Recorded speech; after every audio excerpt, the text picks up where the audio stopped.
E vem o time do Santos, vem pra bola, Barreal bateu, é gol!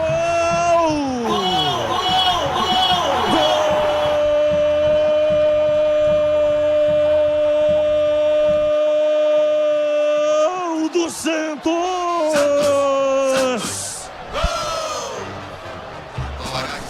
Na marca de 13 minutos passados do segundo tempo, no contra-ataque impressionante do time do Santos, bola cruzada da esquerda para a direita, veio para Barreal, chegou finalizando e mandou a bola no fundo do gol do Guarani.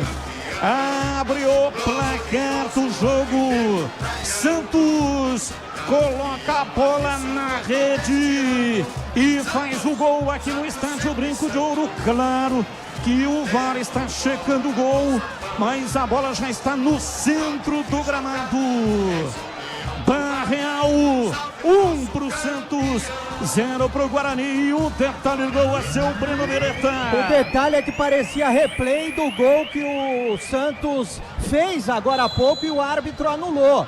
Ninguém fez nada do lado direito, a marcação do Guarani foi frouxa, deixaram o jogador do Santos chegar na cara do gol. Mais uma vez, Guarani desperdiça um monte de oportunidade e toma o gol na segunda etapa. O Santos abre o placar com Barreal, que deu trabalho e ninguém marcou. Agora Santos 1, Guarani 0.